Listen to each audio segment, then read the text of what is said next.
Students, स्वागत है आप सभी का भगवान Mahavir English academy online study classes में, जिसमें मैं पंकज कुमार स्वामी आप सभी बच्चों को इंग्लिश सब्जेक्ट पढ़ा रहा हूँ। देखो बेटा, हमने कल बात करी थी प्रॉपर नाउन और कॉमन नाउन के बारे में। अब अपन लेते हैं काइंड्स ऑफ नाउन में थर्ड नंबर जो नाउन है वो है मटेरियल नाउन। देखो बेटा, मटेरियल नाउन का मतलब क्या होता है? मटेरियल का मतलब होता है सामग्री। क्या होता है बेटा? सामग्री। सामग्री कह लो, चाहे पदार्थ कह लो, चाहे आप तत्व कह लो। कहने का मतलब है जो चीज किसी से मिलकर बने। जैसे मान लो आज अपन बात करें टेबल की, तो जो टेबल है ना बेटा, टेबल किससे बनती है? लकड़ी से। किससे बनती है? लकड़ी से बनती है, वुड से। तो जिससे चीज से वो मिलकर बन रहा है ना, वो हमेशा क्या होगा? मटेरियल नाउन होगा। जैसे अपन बात करें चाय अपन बनाते हैं तो शुगर डालते हैं, तो चाय जो है वो नहीं, अपन किसकी बात कर रहे हैं? शुगर की, है ना। यानी कि पदार्थ जो होता है जिससे मिलकर बना होता है वो क्या होते हैं?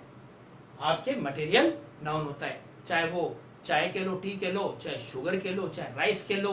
कहने का मतलब समझ में आया आप सभी बच्चों को? ठीक है ना। मटेरियल नाउन कौन होता है? पदार्थ। अगर अपन हिंदी में बात करें तो पदार्थ। अब देखो, नेम ऑफ मैटर और सब्सटेंस। सब्सटेंस का मतलब होता है पदार्थ। क्या होता है?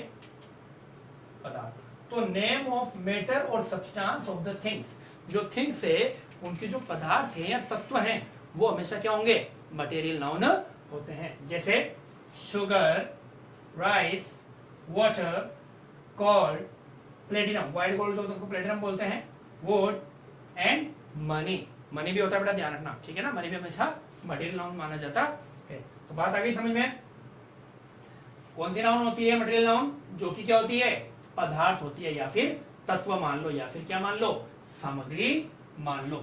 ठीक है। तो चाहे वाटर हो, चाहे टी हो, चाहे जूस हो, चाहे कुछ भी हो, क्या बोलेंगे हम उसको? हमेशा मटेरियल नाउन। अब देखो क्या बात याद रखने की इसके अंदर मोस्टली, वो देखते हैं। पहला, material nouns are always in singular number, या सिंगुलर फॉर्म भी कह सकते हैं।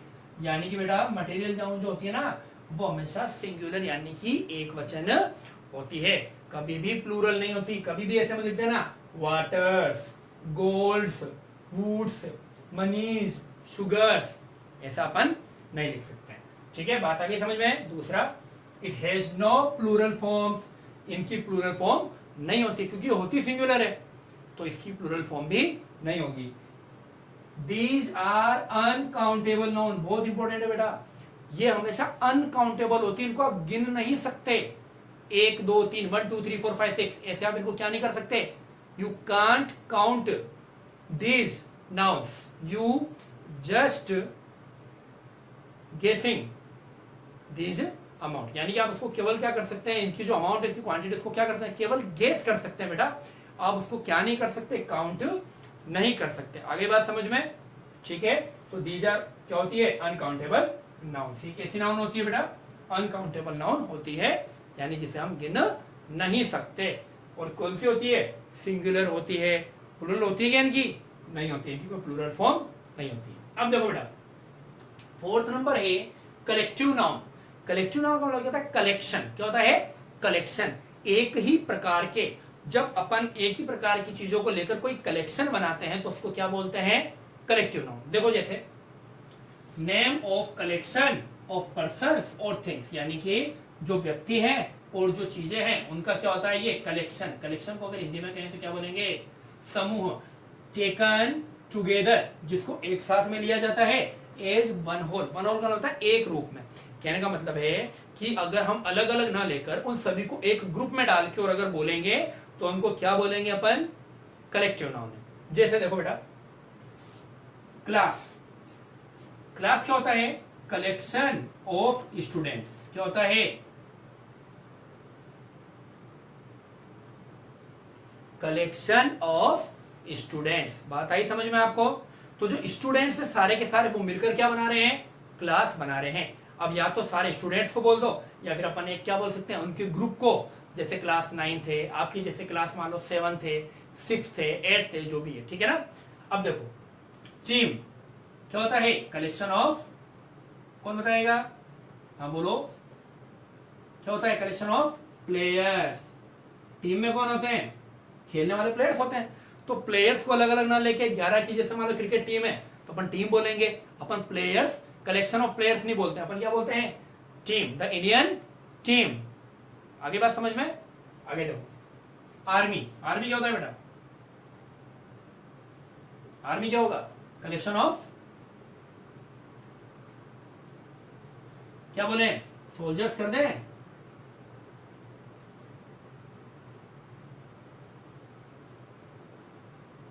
कलेक्शन ऑफ सोल्जर्स, यानी जो सैनिक है ना, जो सोल्जर्स है जो कि आपके बॉर्डर के ऊपर हैं, उनकी जो कलेक्शन है, उनका जो एक गुट होता है, उसको अपन क्या कहते हैं, आर्मी।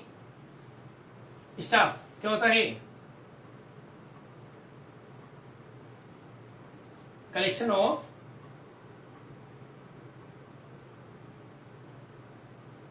टीचर्स, क्या होता है, कलेक्शन ऑफ टीचर्स। यानी कि जब बहुत सारे टीचर हैं, जैसे मान लो आपके, बात करें आपके, मान लो 20, 20, 30 जितने भी टीचर्स हैं, उन सबके अगर एक साथ बात करेंगे, कॉमन लेकर बात करेंगे, तो अपन क्या बोलेंगे, स्टाफ। क्या बोलेंगे, स्टाफ। अगली बात समझ में? तो जब हम किसी भी ग्रुप के अंदर या समूह के अंदर क्या कर लेते हैं, व्यक्तियों को ले लेते हैं या फिर चीजों को ले लेते हैं, तो उससे क्या बन जाता है, उनका एक समूह बन जाता है।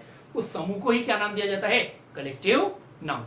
अब देखो नोट, ध्यान रखने वाली बात, इधर देखना बेटा, they are used in singular and plural form respectively.